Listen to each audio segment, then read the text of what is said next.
Halo, Assalamualaikum warahmatullahi wabarakatuh. Bertemu lagi dengan saya Minja. Untuk video kali ini adalah lanjutan video yang sebelumnya tentang Gunung Gede Pangrango. Tapi sebelum masuk ke ceritanya, silahkan klik tombol subscribe, like, comment, and share video ini agar saya semangat untuk terus upload. Terima kasih. Langkah demi langkah kami menelusuri kegelapan hutan, bermodalkan sebuah senter. Saya dan Rio mencari sumber suara. Desakannya rasanya sangat kuat untuk terus menembus kegelapan hutan. Di kemudian hari ketika mengingat peristiwa itu lagi, saya dan Rio sepakat kalau kami seperti merasa tidak enak hati kalau mengabaikan suara itu, entah kenapa. Selain itu, Rio sendiri mempunyai jiwa sosial dan empati yang tinggi. Oleh sebab itu, keraguan yang tadinya terlihat perlahan menghilang. Dari raut wajahnya sendiri, sebetulnya ingin mengabaikan suara itu. Namun saya seperti disedot oleh suara itu, seakan suara itu dari kegelapan malam Gunung Pangrango itu memiliki magnet tersendiri. Saya mencoba untuk tetap berpikir jernih sembari pelan-pelan menelusuri hutan gelap. Tiba-tiba seperti ada kesadaran yang datang. Saya menarik tangan Rio. Saya agak ragu mengatakannya bahwa tidak seharusnya kita meninggalkan Tengku sendirian di tenda. Rio memahami hal itu dan berjanji. Sampai jarak 100 meter sumber suara belum ketemu, kita kembali ke tenda. Saya hanya mengangguk dan kami berjalan lagi. Malam itu, hutan Gunung Gede Pangrango berkabut. Semakin melangkah ke dalam hutan, semakin tebal pula kabut yang mengganggu pandangan kami. Rasa was-was dan gelisah dan takut membuat kami mengurungkan diri untuk meneruskan dan memilih kembali ke tenda. Rio dengan sedikit rasa enggan mengiyakan desakan saya. Rio memberi tanda di pohon, lalu setelah itu kami berbalik arah. Kami memutuskan kembali ke tenda. Sedikit kewalahan akibat kabut tebal, akhirnya Rio terpaksa menyalakan mode jarak jauh di senternya. Sinarnya memang sedikit menembus kabut yang menghalangi jalan, namun jalur balik ke tenda terasa berbeda sekali. Sekitar 50 meter dari tenda, ada hawa dingin yang menerpa tubuh kami berdua. Hawa dingin ini jujur membuat kami sangat terkejut. Sedetik kemudian kami mendengar suara yang sama. Kali ini bukan suara minta tolong, tapi seperti orang tua yang memanggil. Saya yang mendengar itu sontak menoleh ke arah kiri. Sekelebat saya bisa melihat seorang nenek tua terdiam di pinggiran agak jauh dari posisi kami. Melihat itu, saya langsung lari terbirit-birit menarik tangan Rio untuk segera pergi dari situ. Manusia atau setidaknya saya ingin berpikir seperti itu, namun saya justru merasakan tidak nyaman setelah melihat sosok tersebut. Sesampainya di tenda, saya langsung masuk dan membungkus diri di dalam sleeping bag. Rio sendiri pun enggan menanyakan ada apa dan memilih untuk tidur. Pagi yang indah di balik bencana tersesat. Pagi harinya saya terbangun sebelum pukul 6 pagi.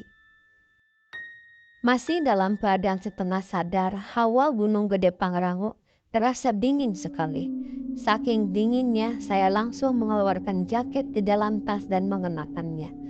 Padahal saya sendiri sudah memakai sweater. Setelah nyawa terkumpul, saya keluar dari tenda dan mendapati Tengku yang sedang sibuk membuat sarapan. Dia juga membawakan sebuah secangkir kopi hangat. Tumpah pemandangan di sekitar Gunung Gede Pangrango sungguh menakjubkan. Benar-benar berbeda dari yang lain. Walaupun jauh Salabin tanah ini terbilang berat, rasa lelah pasti terbayar ketika bisa menikmati pagi di sana. Sayangnya di tengah keindahan ini kami malah tersesat, baik secara faktual maupun alam lain. Sebetulnya saya malas memikirkan fakta bahwa kami tersesat, terpisah dari rombongan, dan belum menemukan solusi untuk kembali ke jalur yang benar ketika mendaki Gunung Gede Pangrango. Setelah duduk, saya berusaha menikmati secangkir kopi hitam sebaik mungkin. Menikmati kicauan burung di pagi hari ditambah pemandangan yang sangat tak ternilai harganya. Walaupun masih sedikit berkabut, tapi pepohonan rimbun yang hijau cukup menyegarkan pikiran yang kusut. Tengku menanyakan keberadaan kami tadi malam. Ketika terbangun, Tengku tidak mendapati kami berdua di tenda. Saya menjelaskan kepada Tengku apa yang terjadi semalam. Suara minta tolong dan sosok nenek-nenek yang sempat saya lihat. Tengku terdiam sesaat, lalu sedikit beringsut mendekat ke kami berdua. Dia membuka cerita sambil berbisik-bisik. Semalam, gue kebangun gara-gara di luar tenda banyak yang ramai. Itu kayak orang banyak berlalu lalang. Terus juga ada yang kayak mukul-mukul tenda dari luar. Karena Rio dan lo itu gak ada di sebelah gue, ya gue pikir itu kalian. Jadi ya gue gak peduli dan lanjut tidur. Rasa takut terasa sekali dari nada bicara Tengku. Dia tak bisa membayangkan jika saat itu dia membuka tenda. Entah horor seperti apa yang akan dia lihat. Setelah perbincangan cukup lama, Tengku Rio datang dari arah belakang tenda. Sudah kuduga dia pasti langsung mengecek ke sebelah sana. Saya menanyakan apakah dia menemukan orang yang minta tolong. Rio hanya diam, lalu duduk. Dia pun meminum kopi yang sudah diseduh oleh Tengku. Setelah selesai sarapan, kita langsung berangkat ke arah sebelumnya. Kami pun setuju untuk melaksanakan ide tersebut. Kami langsung buru-buru sarapan dan membereskan tenda. 1 jam kemudian, kami melanjutkan perjalanan. Formasinya, saya di tengah, Tengku di belakang, dan Rio di depan. Kecemasan masih terasa dari gerak-gerik Rio. Saya bisa semakin cemas setelah sebelumnya gelisah memikirkan kondisi kami bertiga. Gunung Gede Pangrango di pagi hari memang indah, tapi kami masih tersesat. Kami sudah berjalan sekitar 2 jam, tapi kami juga belum menemukan jalur yang benar. Setiap pohon yang saya amati betul, namun tidak ada tanda yang saya tinggalkan. Lingkungan yang terasa lembab, kurang tidur dan beban bawaan membuat kami cepat lelah dan haus. Kami memutuskan untuk beristirahat. Mengingat tersesat dan kelelahan adalah kombinasi mematikan. Kami harus tenang, namun ketika lebih tenang, saya malah baru menyadari kalau stok air kita sangat menipis. Rio juga menyadari hal itu dan memutuskan untuk mencari sumber air terdekat. Dia mau melakukannya meski dengan rasa kesal karena sudah 2 jam berjalan, tetapi jalur pendakian yang benar di Gunung Gede Pangrango belum juga.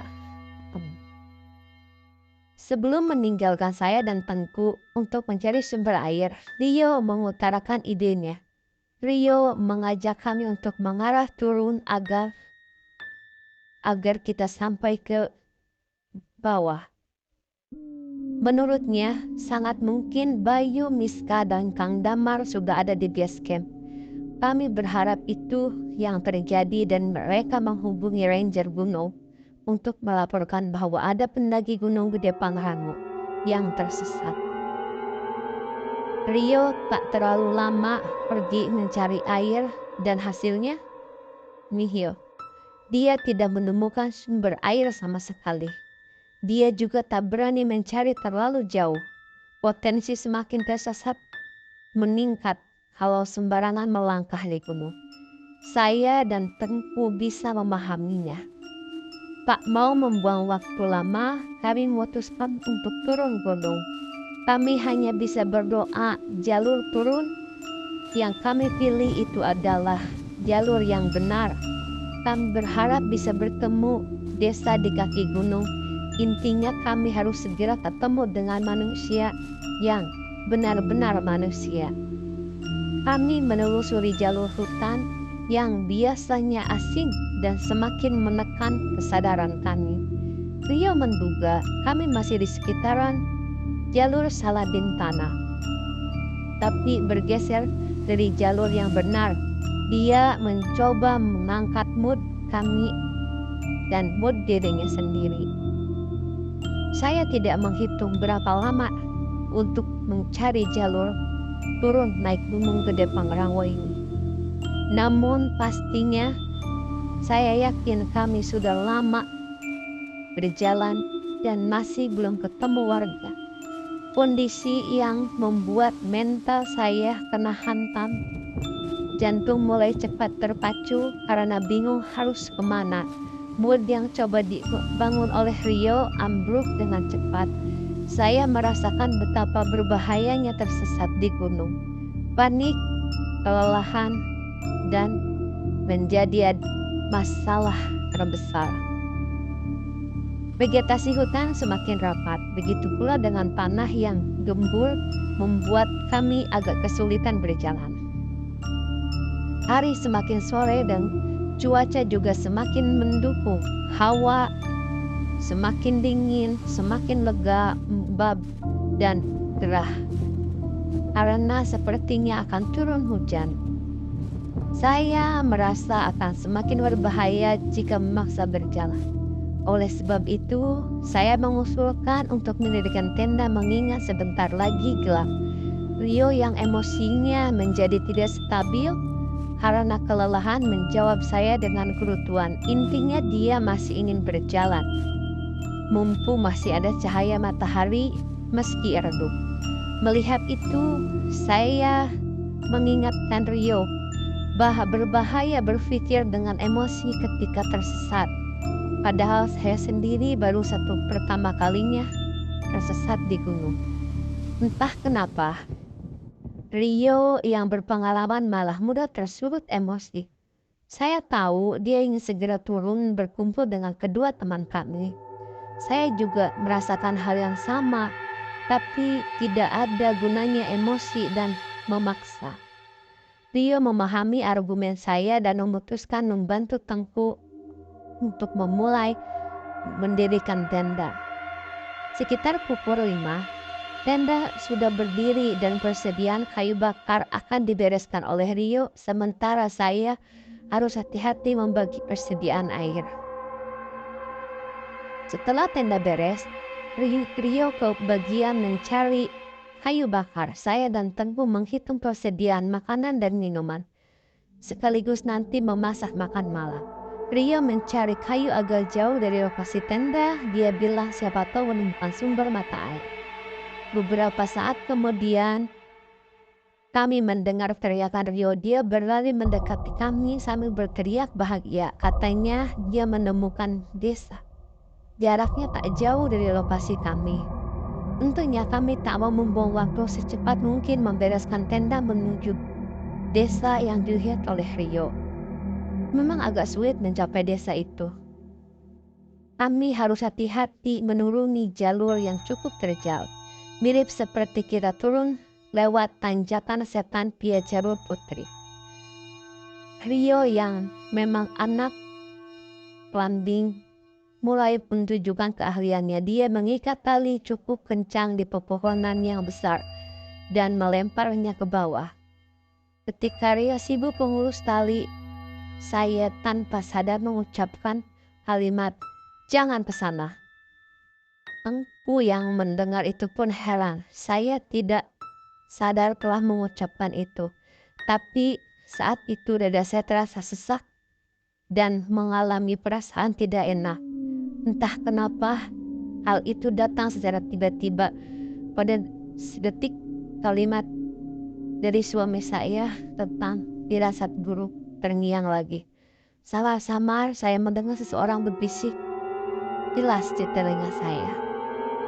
Bisikan itu terasa nyata hingga menyentuh kuping saya di sebelah kanan. Memastikan bisikan itu memang terdengar dan nyata. Tengku dan Rio yang melihat saya duduk lemas di tanah segera menghampiri dan membantu saya untuk berdiri. Mereka khawatir dan menanyakan ada apa. Saya segera mengatakan apa yang saya dengar seperti ada sesuatu yang aneh tentang desa itu. Saya tidak yakin dan ragu. Rio mencoba meyakinkan saya. Mungkin saya sudah terlalu lelah. Mereka yang ada di hutan tidak ingin kami keluar dari hutan Gunung Gede Pangrango ini. Seakan desa ini muncul dari dalam tanah. Intinya, sejak trauma masa kecil yang saya alami di rumah nenek, saya menjadi mendengar bisikan kadang negatif dan juga kadang positif. Meski sangat jarang terjadi, sepertinya ada yang menjaga saya. Namun mengingat mendung dan semakin gelap, kami tak punya pilihan lain selain masuk ke desa itu. Ketika berjalan dengan perasaan was-was, kami dikejutkan oleh seorang kakek tua yang berjalan di balik pohon. Kakek tua itu menanyakan kenapa kami keluar dari jalur hutan Gunung Gede Pangrango dengan bahasa Sunda yang kental. Untungnya Rio adalah orang Bandung asli, jadi dia memahaminya. Dia menghampiri dan menyapa kakek itu. Dia menjelaskan bahwa kami tersesat di hutan karena hendak mendaki ke puncak. Rio menjelaskan kami terpisah dari teman yang lainnya karena tiba-tiba ada macan kumbang di perjalanan. Kakek tua itu menjelaskan bahwa macan kumbang adalah hewan langka, sangat jarang bisa dilihat oleh pendaki. Mengingat rintik-rintik hujan akan turun, kakek tua itu pun mengajak ke rumahnya. Saya, Rio, dan Tengku saling pandang sejenak. Kami tak punya pilihan. Detik itu entah bagaimana suara "Jangan ke sana" terdengar kembali. Rasa enggan sangat terasa. Namun seperti kejadian tersedot oleh suara dari tengah hutan, kami melangkah begitu saja. Seperti ditarik untuk masuk ke desa yang tersembunyi. Ketika kami sampai di gerbang masuk, kabut tiba-tiba datang dan sangat tebal. Senja yang janggal, senja yang memanggil kami untuk semakin masuk ke dalam labirin misteri Gunung Gede Pangrango. Setelah 2 hari tersesat di Gunung Gede Pangrango, lalu menemukan sebuah desa, rasa gembira saya tentunya muncul, namun rasa was-was dan curiga tetap mengiringi. Untuk mengusir pemikiran negatif, saya meyakinkan diri bahwa mungkin saja desa itu tidak terlihat karena tertutup kabut. Seakan-akan desa itu muncul dari dalam bawah tanah. Suara kakek serak itu dan pelan dia berjalan ke arah gerbang sembari meminta kami mengikutinya. Tepat pada saat itu suara "Jangan ke sana" kembali terdengar. Rasa enggan sesaat terasa, namun seperti kejadian yang tersedot dalam hutan karena mengikuti suara minta tolong, kami melangkah begitu saja seperti ditarik untuk masuk ke dalam desa yang terasa sepi dan sunyi. Saya menarik pelan lengan Tengku dan berbisik mengenai keanehan yang saya rasakan. "Bro, gue rasa ragu ya buat masuk ke desa. Entah kenapa desanya tuh sunyi banget. Sendari tadi gue nggak lihat ada anak-anak atau sekedar orang selain kakek itu. Tengku pun merasakan hal yang sama. Dia merasa desa ini terlalu sunyi. Sunyi sesunyi-sunyinya desa. Tetap akan terdengar suara warga dan misalnya kalau maghrib suara azan. Namun kali ini berbeda. Selain itu, saya tidak melihat tiang ataupun kabel listrik. Sementara itu Rio entah mengapa lebih banyak diam sambil tetap memperhatikan sekeliling. Tak lama kemudian kami sampai di rumah kakek itu. Rumah yang sunyi, gelap di tengah hutan Gunung Gede Pangrango. Kakek itu langsung menyalakan lilin ketika kami hendak masuk ke rumah dengan sigap. Dia menaruh beberapa lilin di sudut rumah. Dari mana si kakak itu membeli lilin? Kalau keluarnya saja ada dalam pegunungan Gunung Gede Pangrango. Titip warga desa yang turun untuk berbelanja kali. Pernyataan logika semacam itu terus berputar di kepala saya. Sebelum mempersilahkan kami duduk lesehan di ruangan tengah, saya seperti bisa melihat kakek itu tersenyum ganjil. Setelah kami duduk, dia masuk ke ruangan belakang. Tak lama dia keluar membawa teh panas dan ubi bakar. Cepat sekali kakak itu membuat teh panas dan menyiapkan ubi bakar. Lagi-lagi pertanyaan itu muncul di kepala saya. Ketika keluar dari ruangan belakang, si kakek membawa lentera berisi minyak tanah dan menyalakan menggunakan api dari lilin yang ditaruh di sudut ruangan. Dan lentera itu pun ditaruh tengah-tengah kami duduk. Melihat kami yang diam saja karena berbagai perasaan campur aduk, si kakek membuka obrolan dengan bahasa Sunda. Intinya si kakek menanyakan sudah berapa lama kami tersesat. Rio menceritakan secara jelasnya seperti apa kami mengalami tersesat di Gunung Gede Pangrango. Namun Rio tidak menceritakan kejadian janggal yang menimpa kami. Saya bisa melihat agak ragu kakek itu mendengar dengan tenang yang luar biasa hingga bisa menduga jalan cerita Rio.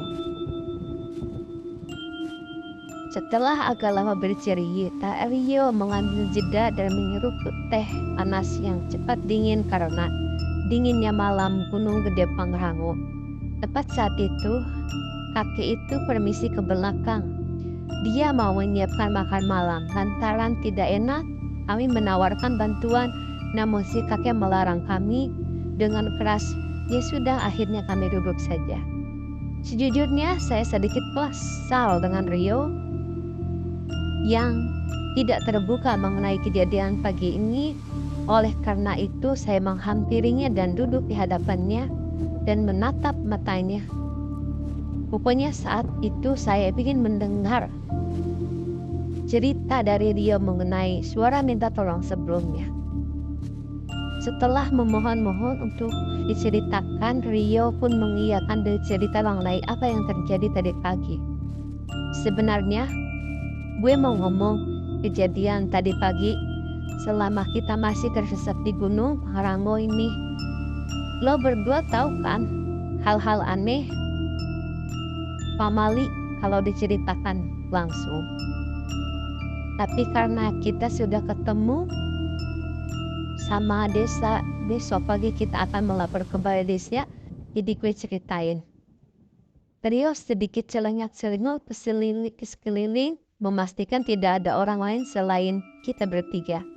Jadi tadi gue pagi mencoba ngecek ke tempat itu lagi. Lo tahu kan Nes, gue udah kasih tanda di pepohonan supaya paginya gue bisa tahu tempat terakhir kita berhenti. Actually, sekitar 5:30 itu gue kesana. Gue coba mastiin takutnya ada pendaki yang tersesat. Tapi kalian tahu apa yang gue temuin? Jurang. Tepat sekali. Setelah pohon itu ada jurang. Saya kaget dan setengah nggak percaya. Saya masih mengingat bahwa jelas setelah pohon besar itu ada hutan dan jalan setapak.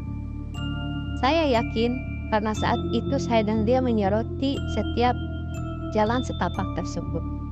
Kami terdiam cukup lama, tembus dari tadi pun buka suara. Sebenarnya gue merasa ganjil sendari tadi. Oke lah, kita akan melapor ke balai desa. Itu mesti besok pagi. Tapi emang kenapa nggak bisa didatengin ke rumahnya saja? Setahu gue itu kalau lagi keadaan genting gini biasa-biasa aja kali. Lagi pula ini kan masih jam 7 malam. Tapi kok terasa kayak jam 11 malam? Tahu nggak? Sepi banget. Udah mana gue curiga dari tadi tuh sama tuh kakek. Lo nggak nyadar kalau kakek itu gak mengedipkan mata? Penjelasan Tengku membuat kami berpikir. Saya dan Rio tentu saja tidak kepikiran sampai ke sana. Mana sempat kami memata-matai mata si kakek. Kami berdua sibuk mengamati kondisi desa yang sangat sepi. Namun kayaknya Tengku secermat itu sampai mengamati mata si kakek. Setahu saya normalnya manusia berkedip 15-20 kali dalam 1 menit.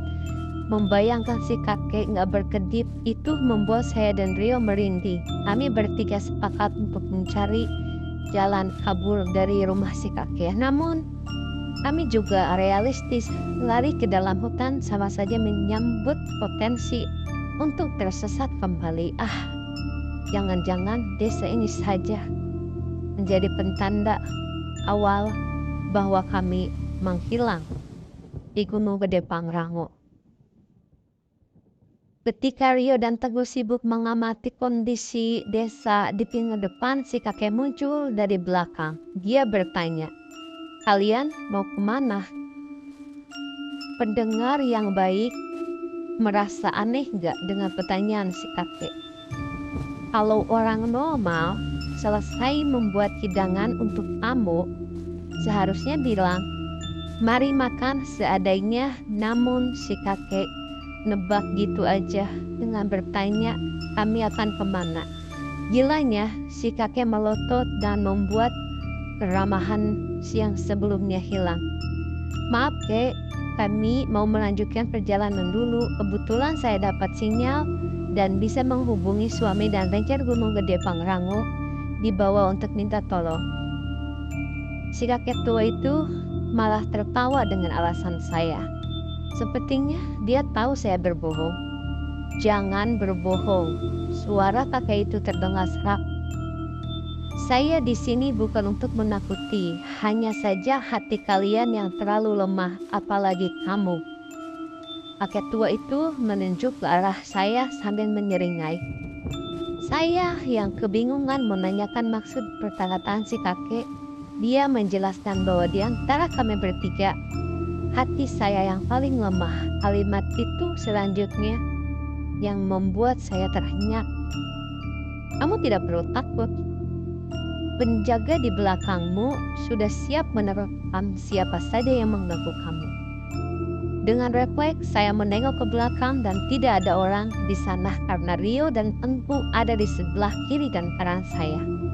Kakek itu menjelaskan bahwa akan ada saatnya saya tahu. Dia bilang pokoknya kalau saya sudah siap, saya baru akan memahami makna penjaga itu. Selesai menjelaskan itu, si kakek menawari kami makan malam, namun kami menolak dengan halus.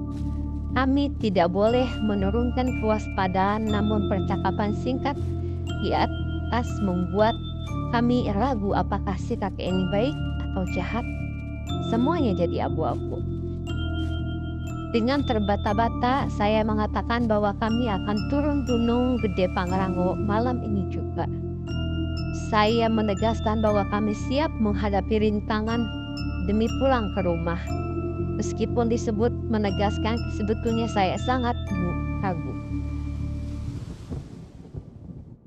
Kakek itu tidak merespon kalimat saya. Dia malah berjalan ke arah jendela lalu mengisyaratkan kami untuk melihat keluar jendela. Kami bertiga berjalan mendekati jendela lalu melihat ke arah jalan setapak yang mengarah ke dalam hutan. Jalan itu ditelaah oleh kabut yang cukup tebal. Kakek itu mengatakan kalau mau turun ke Gunung Gede Pangrango, kami harus melewati jalan setapak tersebut. Apapun yang terjadi saat kalian tersesat, jika kalian mempunyai keteguhan dan percaya atas pertolongannya, kalian pasti akan selamat. Atas si kakek itu kami cuma bengong dan mendengarkan ucapan si kakek. Belum sempat kami menjawab, kakek itu berjalan ke ruang belakang dan ke arah pintu. Ya, entah bagaimana kami pun ikut mengekori si kakek. Si kakek membukakan pintu belakang rumahnya dan mengarah berjalan setapak tadi. Dia tidak akan menghalangi niat kami untuk menembus malam. Tio kembali berjalan di depan, Tengku di tengah dan saya paling belakang. Belum keluar rumah, saya menoleh ke arah si kakek dan menganggukkan kepala sebagai wujud rasa terima kasih. Kakek tersenyum di gestur saya. Kami berjalan dengan kecepatan normal.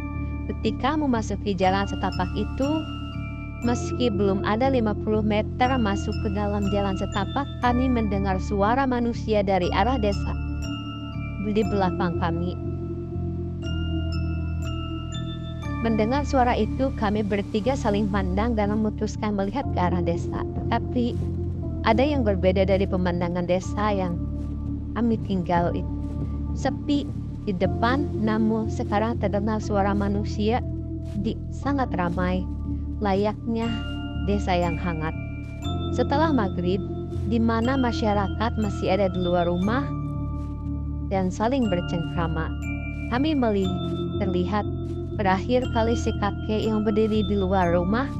Dia mengamati kami dan dengan konyolnya menuruti rasa penasaran. Sebelum kami beranjak pergi, saya masih menyempatkan untuk melihat si kakek untuk berucap terima kasih sekali lagi.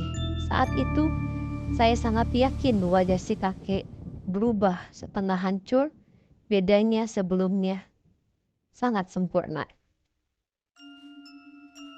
Kami terdiam, namun kali ini rasa was-was cemas sedikit mereda, padahal kami sedang menyaksikan pemandangan yang paling janggal selama mendaki Gunung Gede Pangrango.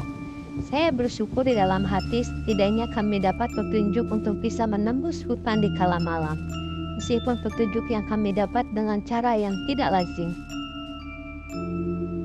tersesat di dimensi yang lain.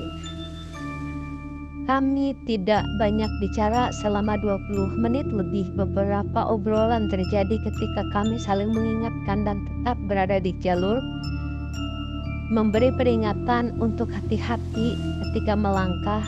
Kami belum menemukan kalimat yang tepat untuk membicarakan desa yang janggal itu. Desa hantu, desa para malaikat penjaga gunung. Kami tidak tahu yang mana.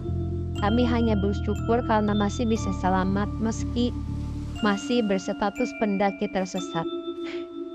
Saat vegetasi yang kami lewati terlalu dan semakin rapat, saya malah sempat mengira kami sudah tidak di Gunung Gede Pangrango. Suasana terasa berbeda. Pohonan pun terlalu rapat. Kami berjalan agak lama dan rasa lelah pun datang. Saya mengecek dan terkejut. Jam tangan saya menunjukkan pukul 7 kurang sedikit. Padahal pukul 7 kami masih berada di rumah si kakek. Sedangkan kami masih sedang berjalan cukup lama. Sekali lagi kami bertiga cuman bisa saling pandang lantaran gak ada energi lagi untuk membahas hal janggal. Kami memilih istirahat dan mendirikan tenda.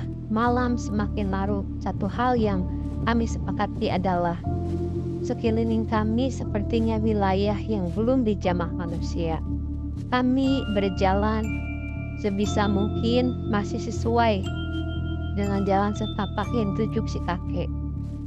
Begitu terus sampai kami merasa sudah 4 hari tersesat. Kami belum menemukan pos ataupun kawasan perkampungan yang bakal dan bekal sudah habis. Kami memakan apa saja yang kami temui dan meminum dari sumber mata air. Tidak ada kejadian aneh selama kami menyelusuri hutan ini hingga kami berada di jalan percabangan. Iya, ada 2 jalan percabangan setapak yang harus kami pilih antara kiri dan kanan. Lucunya adalah kami mulai berdebat cukup lama perihal itu. Entah kenapa Tengku bersikeras memilih jalan ke kiri, sedangkan saya dan Rio yakin betul jalan yang benar adalah jalan ke sebelah kanan. Mengingat kami bisa melihat lumut dan dari bebatuan tandanya ada sumber mata air dekat sana. Kalau menyusuri sungai, pasti berujung di kawasan penduduk. Tengku malah tetap berdebat dan dengan kami, dengan sedikit emosional dia bilang dia melihat salah satu penduduk membawa ubi dari arah jalur kiri.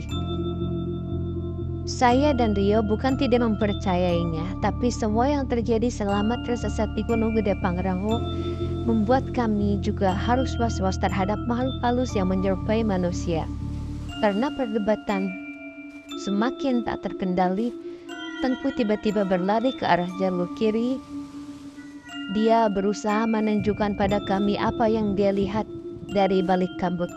Kami sudah tidak tahu lagi ini pagi atau sore, karena entah kenapa vegetasinya terlalu rapat dan berkabut hingga langit pun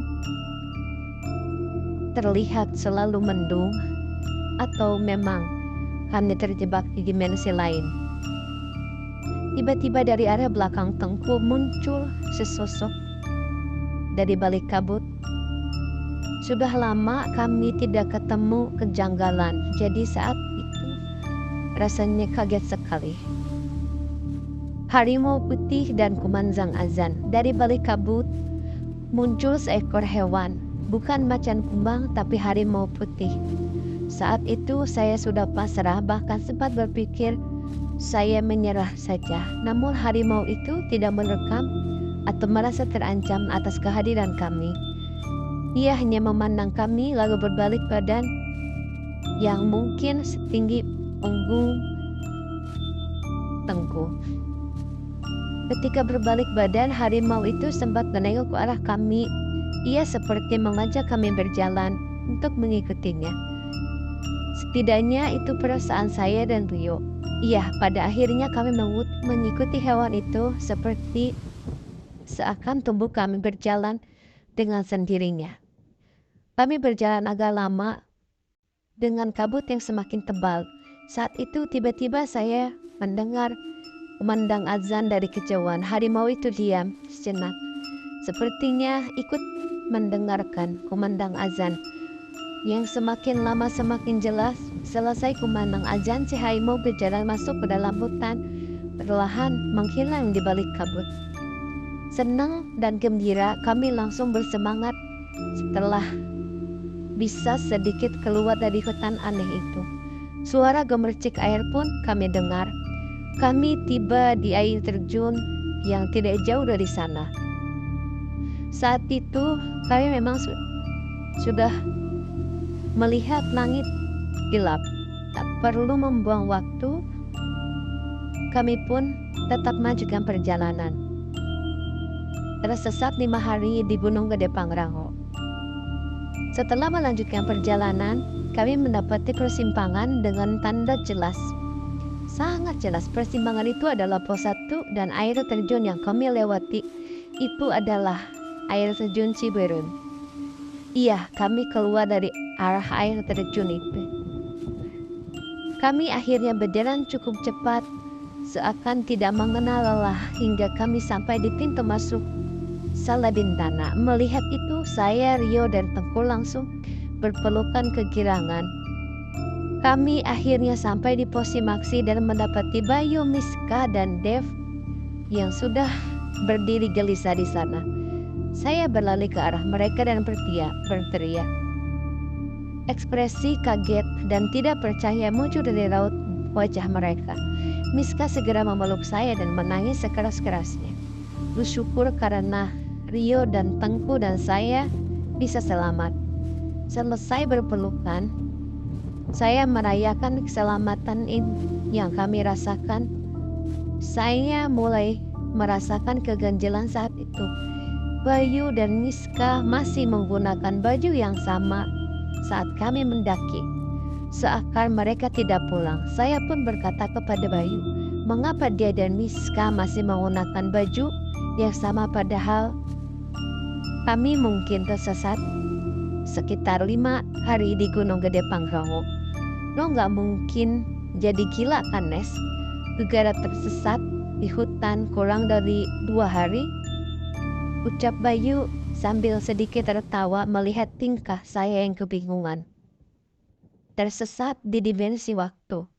Saya dan Rio pun saling pandangan. Masih bingung, Miska pun menjelaskan bahwa hari ini adalah hari Minggu pukul 7 malam.